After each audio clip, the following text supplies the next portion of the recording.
Hello, Professor and/or TAs on the other side of the internet. My name is Jeff Dodenbeer, and I'm excited to talk a little bit about my final project. So to start off with my hypothesis, my project was centered around the devaluation of life that's shown in sequels, remakes, and new releases in a series or trilogy.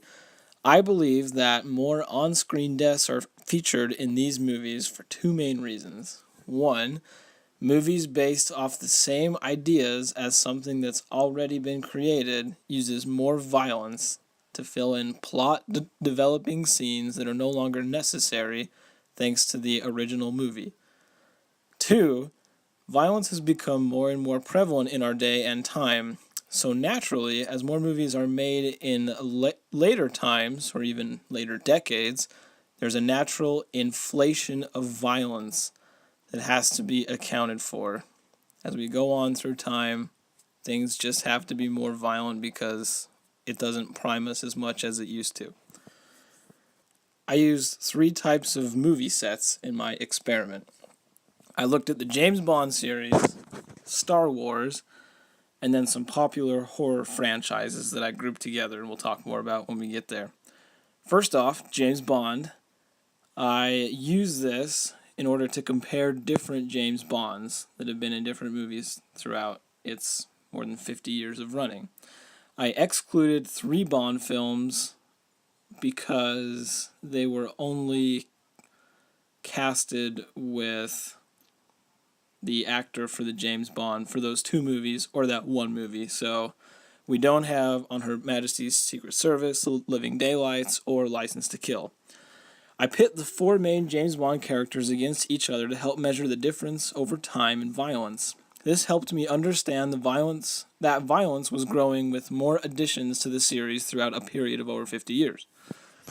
I split the movies into 4 different Bond categories, starting with Sean Connery, then Roger Moore, Pierce Brosnan, and then I finished with Daniel Craig. For each movie, I counted the on-screen deaths and then divided them by the amount of running time each film had to calculate how many deaths per minute each movie featured. I totaled up and averaged the amount of deaths, running time, and deaths per minute for each Bond star. I found that Sean Connery's movies averaged 43 on-screen deaths, Roger Moore's averaged around 47, and then Pierce Brosnan came in guns a-blazing, averaging around 70 deaths per movie. Daniel Craig's run brought things back down to 47 people dying on average. This means that on average, someone died every 3 minutes on screen for Sean Connery, Roger Moore, and Daniel Craig's films. Someone died every 2 minutes, taking 1 minute off from the other 3 Bonds in Brosnan's movies, Pierce Brosnan's movies, when he was 007. The grand total of deaths in all these Bond movies combined comes about to 1,040 in about 44 hours of screen time. This means that someone died in a Bond film on average every 2.5 minutes for 44 hours. Good times. This data provided me with some interesting facts. I saw that the violence did increase over time, which helped to confirm my violence inflation theory. But because the Bond films aren't necessarily sequels, but more of a series as a whole, I wasn't able to confirm or really test my sequel violence theory. Alright, moving on to Star Wars. I chose Star Wars so that I could focus more on my sequel violence theory, and it delivered big. My measurements followed suit to my study on the James Bond series, and I interchanged the Bonds for the different trilogies. Now, because Episode 9 has yet to be released, I've grouped Rogue One with Episodes 7 and 8 due to their relatively same time frame of their release dates. Another disclaimer, for Episodes 1 through 3, I did count the deaths of droids, clones, and other humanistic creatures as well. So these facts kind of blew me away, and they also kind of helped prove that I may have known what I was talking about. On average, in the first trilogy, meaning 4 through 6, there were only around 60 deaths in each movie. In 1 through 3, there were around 200 deaths. And then 7, 8, and Rogue One, there were also around 200 deaths on average per movie. To be fair, I do have to mention that I did not count the billions of deaths that were technically taken when we saw Alderaan and Coruscant destroyed by the Death Star and the Starkiller base. But in defense, we didn't really see people die, so it doesn't really count. And ironically, the movie with the second most deaths was Rogue One, which also features the minimal amount of droids. A lot of what we saw on the screen were actual humans dying. In fact, almost 2 people died every minute in that movie. On the flip side, in the movie that many still hold as the greatest Star Wars ever made, The Empire Strikes Back, only 35 people died on screen. Even with the entire Battle of Hoth and the Siege of Cloud City, the movie only featured a death every 4 minutes. To me, this kind of helps confirm my hypothesis on both fronts, at least for Star Wars, that is. Not only did the movies get increasingly violent through inflation violence, but each sequel series brought less plot and more death.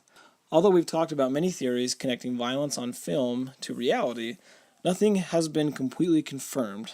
I believe until something set in stone, producers and directors, such as Michael Bay, will continue to employ more violence to replace, or at times enhance, the plot. Okay, moving on to our last group here. I know this graph has some issues. The beginning is kind of all jammed up and messy, but I'll kind of help clear some things up here. So I gathered the total amount of deaths on screen for the entire franchises of, so every weird movie and sequel that was made, of Friday the 13th, Halloween, Scream, Texas Chainsaw Massacre, and Nightmare on Elm Street. So, I know some are kind of jumbled up here, so I'll help you understand which one is which. Friday the 13th is the blue line, Scream is the purple, Texas Chainsaw Massacre is the red, Halloween is orange, Nightmare on Elm Street is green. For each sequel made, whether it's the second, third, fourth, Revenge of, The Final Night of, The Last Dream of, Return of, blah blah blah, I recorded the difference in on-screen deaths. Now, not every series has 11 movies like Friday the 13th does, but typically almost every franchise increased carnage as more and more movies produced. More on-screen deaths were shown. The only series to remain fairly stable was Nightmare on Elm Street. As you can see, there's the last movie has a really big shot up on its kill count, but that's only because it's Freddy versus Jason, and it kind of doesn't count.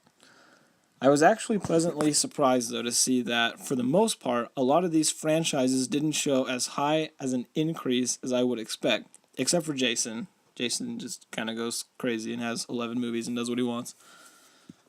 In conclusion, I learned that although we have some studies suggesting that violence can carry through the screen to reality, it won't be enough to stop the inflation of media violence. Not only are the kills and the deaths growing in number, but they're also becoming more and more graphic. Sequels will continue to replace plot growth with violence because it's profitable, it makes easy money, and you can keep on making more and more sequels, prequels, trequels, all these different things. It's a machine, and people just use it that way. This has been a really fun project, and it's been an awesome class. Thanks for all the good times, for all the great things we were able to talk about and learn, and hope you enjoyed learning these cool facts.